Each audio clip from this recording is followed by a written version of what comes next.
নমস্কার স্যার। হ্যাঁ নমস্কার। স্যার আপনার কি নাম? তন্ময় রক্ষিত। স্যার আপনি কোথা থেকে এসেছেন? আমি ঝাড়গ্রাম জেলা নচিপুর গ্রাম থেকে এসেছি। স্যার আপনি সন্ত রামপালজি মহারাজ দীক্ষা নেবার আগে কি ভক্তি বা সাধনা করতেন? আমি রামপালজি মহারাজের দীক্ষা নেওয়ার আগে অনেক ভক্তি সাধনা করতাম। যেমন ধরো অনুকূল ঠাকুরের আমাদের বংশ পরম্পরা থেকে অনুকূল ঠাকুরের ভক্তিতে ছিল, আর আমিও প্রচুর অনুকূল ঠাকুরের ভক্তিতে ছিলাম। আর তারপরে সন্তোষী মায়ের ব্রত করতাম, তারপরে হনুমানজির ব্রত করতাম, তো সবই করতাম। কিন্তু অনুকূল ঠাকুরের ভক্তিতে খুব ভালোভাবেই আমরা ভক্তিতে আমাদের সব পরিবারের থেকে সবাই আমরা অনুকূল ঠাকুরের ভক্তিতে ছিলাম। তো আমার দাদুও ভক্তিতে ছিল, আমাদের বংশ পরম্পরা অনুকূল ঠাকুরের ভক্তিতে ছিল। কিন্তু আমি সেই ভক্তিতে অনুকূল ঠাকুরের যে ভক্তিতে ছিলাম, আমরা দেবঘর গেছিলাম, তো ওইখানে যে ভক্তির বিধি যে সিস্টেম, ওই ভক্তিতে কিন্তু আমি গুরুজির যে যেমন রামপালজি মহারাজ আছে না, ওনার যখন দীক্ষা নিইনি তার আগে যে ভক্তিতে ছিলাম, তো ওখানে মানে যে মন্ত্র বলতো আর যেভাবে সিস্টেম ছিল, যে ঋত্বিক, যে পয়সা রাখা বা এইসব জিনিসগুলো আমার খুব একটা ভালো লাগতো না। বলি এগুলো আর কীরকম জিনিস। তো যাই হোক, ভালো না লাগার পরেও আমাদের সবাই পরম্পরা থেকে ভক্তি করতাম, তো তাতে অনুকূল ঠাকুরের ভক্তিতে খুব দৃঢ়ভাবেই ছিলাম। কিন্তু তারপরে আমি যে সৎসঙ্গ হয়, হ্যাঁ, অনুকূল ঠাকুরের সেই সৎসঙ্গে আমি ভালোভাবেই লিপ্ত ছিলাম, এবং কি আমি ওই গ্রামে আদায় করে সম্পূর্ণভাবে আদায় করে সৎসঙ্গ করতাম। আচ্ছা স্যার, আপনি সন্ত রামপালজি মহারাজ শরণে কীভাবে আসলেন?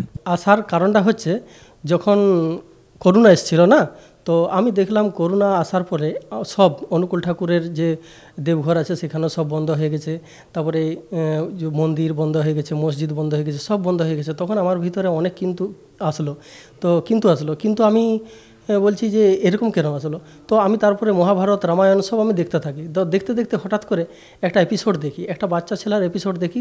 তো ওনাকে সতলোক নিয়ে গেছে, সতলোকে যে সব বৃত্তান্ত দেখালো, আমি কিন্তু বিশ্বাস করিনি। তো আরেকদিন একটা করোনা নিয়ে একটা ভিডিও আসলো, তো সেই ভিডিও দেখার পরে আমি রামপালজি মহারাজের ইউটিউবেতে সার্চ করলাম। তো সার্চ করি প্রায় 1 বছর ধরে আমি এই সৎসঙ্গ আমি দেখতে থাকি, হ্যাঁ, রামপালজি মহারাজের। দেখার পরে আমার এতটাই আনন্দ লেগেছে আর এতই ভালো লেগেছে, আমি গোরখপুর থেকে প্রকাশিত যে বই, হ্যাঁ, ওই গীতা যে বই আছে না, ওই গীতাকে আমি নিয়ে আসার পরে আমি সেই গীতা থেকে মিলিয়ে নিই। আর জ্ঞানগঙ্গা বই একজনকার কাছে ছিল, তো যাই হোক বইটা পেয়েছিলাম। তো হিন্দিতে, আমি হিন্দি পড়তে পারতাম না, একটু একটু পারতাম, কিন্তু হিন্দি বইটাই আমি পড়েছিলাম আর ওই গীতা থেকে মিলিয়েছিলাম। তো দেখলাম এই তো আসল রহস্য আমরা জানতে পারলাম। আমি তারপরে আমি ঠিক করলাম যে যেখানে হোক না কেন বরবালাতেই যাব, সেখানে যেয়ে নাম দীক্ষা নিব। তো এরকম করতে করতে একদিন ফোন করতেই আমি এই সামনেই যে আমাদের দুর্গাপুরে নামদান সেন্টার আছে, তো ওইখানে খোঁজ পাই, ওইখানে যেয়ে নাম দীক্ষা নিই। আচ্ছা স্যার, আপনি সন্ত রামপালজি মহারাজের দীক্ষা নেবার পর কি কি লাভ পেয়েছেন?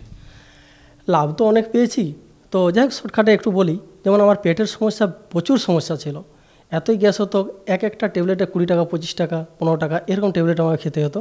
তো তবু আমার গ্যাস কাটেনি। কিন্তু এই দীক্ষা নেওয়ার পর থেকে সত্যি আমি গ্যাসের থেকে অনেক মুক্ত, অনেক ভালো আছি। আর শরীরের যে প্রবলেম ছিল, এই কোমরের প্রবলেম ছিল প্রচুর, আমি তো গাড়ি চালাই, তো গাড়ি চালাতে আমার কোমরে প্রচুর প্রবলেম হতো। তো এই স্মরণে, গুরুজির স্মরণে আসা, রামপালজি মহারাজের স্মরণে আসার পর থেকে না, সেইগুলো আমার কেটে গেছে, আর এখন ভালো আছি, আমার কোনো প্রবলেম এখন আর নাই। স্যার আপনি আর কি কি লাভ পেয়েছেন? আর প্রথমত আধ্যাত্মিক তো লাভ পাইয়েছি, আর অরিজিনাল যে গুরু, সে গুরুকে আমি চিনতে পেরেছি। স্যার আপনি অনুকূল চন্দ্রের ভক্তি সাধনা করতেন আর সন্ত রামপালজি মহারাজের এখন করছেন, তো পার্থক্য কি আছে দুজনের মধ্যে? অনেক পার্থক্য। যেমন পার্থক্য তো কোন দিক দিয়ে বলবো, সব দিক দিয়ে পার্থক্য আছে। এক সৎসঙ্গ বললে সৎসঙ্গ হয়ে যায়নি, সৎসঙ্গ কাকে বলে সেটি আমাদেরকে জানতে হবে। একমাত্র যে গীতা বেদ খুলে দেখিয়ে দিচ্ছেন না, সেটাই হচ্ছে সৎসঙ্গ, আসল সৎসঙ্গ, ভক্তির আসল বিধি। যেমন ধরুন গীতা তত্ত্বদর্শী সন্তের কথা বলা আছে 4 অধ্যায় 34 নম্বর শ্লোকে। আবার বলা আছে তত্ত্বদর্শী সন্ত কেমন হবে না, 15 অধ্যায় 1 থেকে 4 পর্যন্ত সেই তত্ত্বদর্শী সন্তের বিবরণ দেওয়া আছে। তো সেখানেই আমরা অরিজিনাল গুরু, সেকে চিনলেই তো আমরা পরমাত্মাকে পাবো। তো এটা অনুকূল ঠাকুরের মধ্যে কিন্তু ছিল না। ঋত্বিক আসতো, ঋত্বিক দীক্ষা দিয়ে দিত, চলে যেত, ব্যাস মাসে মাসে পয়সা পাঠিয়ে দাও, এটাই হয়েছিল, আর কিচ্ছু ছিল না। সৎসঙ্গ বলতে কিচ্ছু না। আর রামপালজি মহারাজের তো তুলনাই নেই। সৎসঙ্গে এমন কিছু নাই, গীতা, বেদ, 18 পুরাণ, সব কিছু, সব গরুর পুরাণ থেকে আরম্ভ করে সব দেখিয়ে দিচ্ছেন। বলছে বেটা দেখ, ভক্তি করার আগে দেখ এই গীতাতে কী আছে, বেদে কী আছে, তারপরেই ভক্তিতে আয়, তবেই আমরা আসল রহস্য খুঁজে পাবো। আসল ভক্তির রাস্তা খুঁজে পাবো। যেমন 1862 শ্লোকে বলছে, ওই পরমেশ্বর স্মরণে যা পরম শান্তি সনাতন পরম ধাম প্রাপ্ত হবে। তাহলে ওই পরমেশ্বরটা কে? সে কে? সে সনাতন পরম ধাম কে? আমরা তো জানি স্বর্গ জানি, হ্যাঁ, বিষ্ণু লোক জানি, শিবলোক জানি, সব তো জানি, কিন্তু আমরা সতলোক আমরা জানিনি। কিন্তু ওই প্রথম দেখলাম রামপালজি মহারাজ, যেটা অনুকূল ঠাকুর কেন কোনো জায়গায় এই জিনিসটা নাই, একমাত্র রামপালজি মহারাজই সেই ভক্তির বিধি বলতে পারে আর দেখিয়ে দিতে পারে। আচ্ছা স্যার, আপনি বললেন অনুকূল চন্দ্র যখন আপনি দীক্ষা নিয়েছিলেন উনি বলতো আপনাকে চাঁদা দিত বা পয়সা নিত মাসে মাসে করে, তো এখন কি সন্ত রামপালজি মহারাজ দীক্ষা নেওয়ার পর এইসব পয়সার কিছু সিস্টেম আছে? এইসব সিস্টেম তো নেই। আমি তো শতলোক আশ্রম গেছিলাম, অনেকবার গেছি, 3 বার নেপাল গেছি, আর হরিয়ানা গেছি, ধননা ধাম গেছি 2 বার, এটা নিয়ে 2 বার যাচ্ছি। তো ওইখানে যে দেখলাম যে আরে পয়সা কে? ভগবান আমাদের কাছে পয়সা নেবে? একমাত্র এই রামপালজি মহারাজই একমাত্র সিস্টেমটা উল্টা আছে, আর কোথাও নাই। এখানে কোনো পয়সা লাগেনি, ভগবানকে আমরা কি পয়সা দেবো? ভগবান আমাদেরকে দেবে। আজ শতলোক আশ্রম যদি কেউ যায়, অনুকূল ঠাকুর তো আমি ভক্তি অনেক করেছি, আমার সাথে অনেক কাজ করতো সবাই, তো তারা যদি একবার শতলোক আশ্রমকে যায় তো শতলোক আশ্রমে দেখতে পাবে সেখানে যে দেশি ঘিয়ের কী হবে, লাড্ডু, হালুয়া, জিলাপি, হ্যাঁ, কত কিছুর ব্যবস্থা, অথচ কোনো পয়সা লাগে না। এটা একটা বিশাল বড়, না গেলে কেউ বুঝতে পারবে না যে এখানে শতলোকটা যে এখানের মধ্যেই বানিয়ে দিয়েছে রামপালজি মহারাজ। ওই একটাই শতলোক আশ্রম, একটাই কেন 11টা শতলোক আশ্রম আছে, তো যেখানে গেলে যে কোনো জায়গায় যান না কেন সেই জায়গায় দেখতে পাবেন।